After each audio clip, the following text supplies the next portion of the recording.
Mr. Leeward. 5 to go, coming down to the start, and they don't want to jump the gun. The gun goes. That's a clean start by the field. In the next few minutes, I'm going to share 3 start line tactics that you need to master to get off the start line in clear air and with a good gap around you. But I'm not only going to share those 3 tactics, I'm also going to share some secret tips which nobody else is talking about. Hey everyone, today we're diving into what I consider to be 3 of the most fundamental start line approaches. These are how you're going to approach the start line in 99% of all of your ILCA races. Let's dive in. Let's kick things off with the port tack approach, which is really the bread and butter of any successful sailor. This is where you're going to approach the start line on port and then tack below and into the gap where you're wanting to start. This approach works best when the start line is even, there's plenty of space on the line, or you want to target specific competitors and you want to tack in below them to be able to control them. And now here's a few secret tips that not many people talk about, which you can use to execute this better.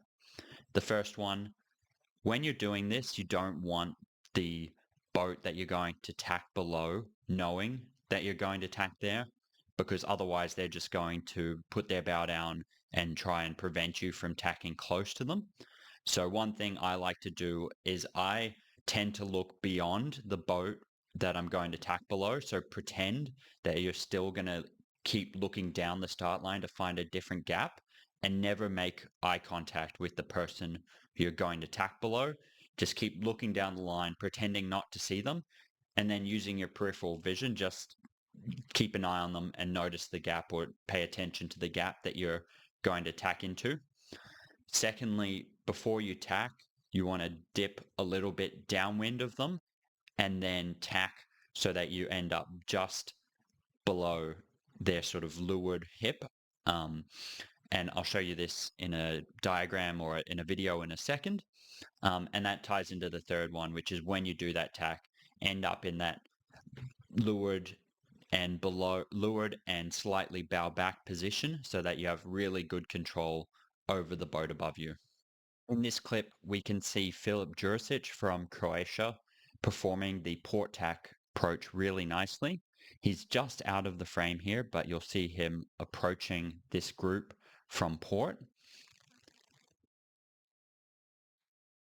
That's him here, just above the New Zealand boat. And the thing you'll notice is that he really slows down and delays finishing his tack until he's in a really controlling position on the New Zealand boat there. Slightly bow back on the New Zealand boat. So now it makes it really hard for the New Zealand boat to reverse out of the gap and try and get closer to the pin or go below Filip.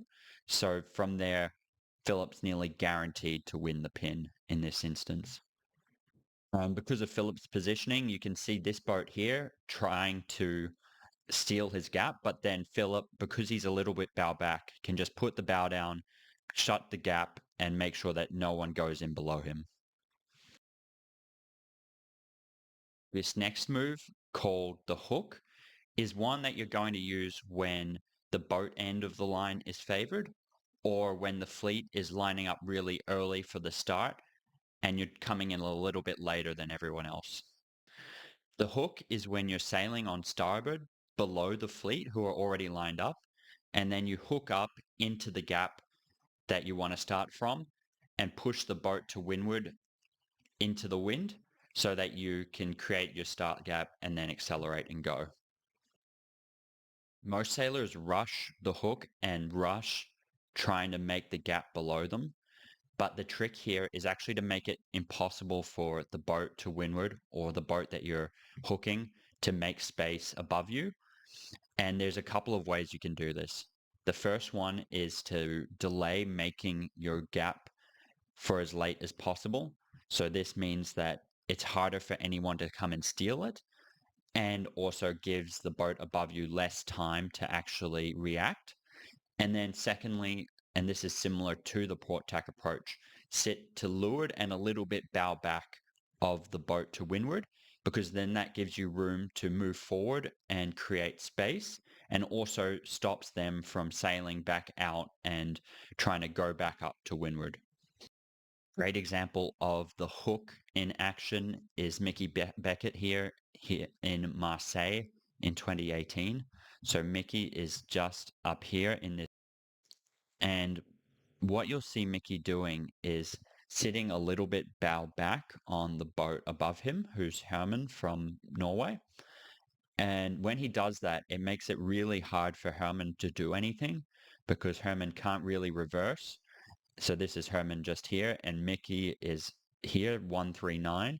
So now when he goes to open his gap with 30 seconds to go, he's putting Herman in a really tough position there because Herman now can't reverse out at all to try and re-engage with the French boat, but Mickey can continue pushing him up to windward to create space. And now for the third approach, the starboard lead-in. This is the approach you're going to use when the pin is heavily favored or when the rest of the fleet is very late lining up for the start. This one is different to the other two approaches. A lot of the time here, you're going to be playing defense for the gap below you, and you're going to be under a lot of pressure to A, maintain your gap, and B, make sure that you don't go over the start line. And so here's two techniques that I use to do both of those. First one is to keep the boat constantly moving. When you're sitting still, that's when it's really easy for someone to come and steal the space below you, and much harder for you to then accelerate and react to them coming in below you. And then the second one is point your bow at the pin end of the line to judge your distance to the line, and it also makes it appear like you have less space below you, or there's less opportunity for someone to come in below you and start to leeward of you. So what I mean by using your bow to judge the line, if you point the bow of your boat at the pin end of the line and then look down your transom, that'll be a really good way to gauge how far you are behind the line.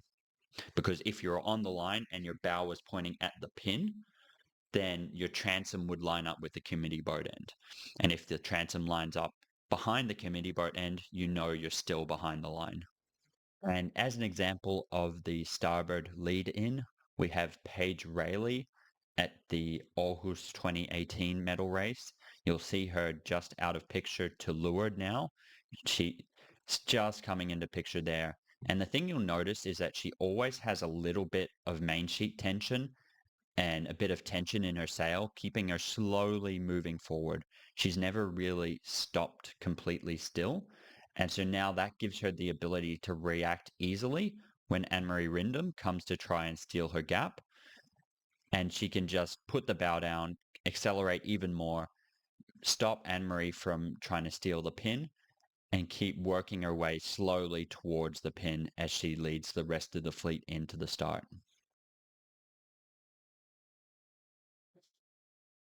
And then she can accelerate whenever she's ready and get a great start to the pin end of the line. There you have it, 3 start line techniques that will put you ahead of most of the fleet. And if you can execute these and get a great start, then that's 80% of your race already won. Which of these techniques is your favorite? Drop a comment below and let me know. It'll be great to hear what techniques you guys are using on the race course.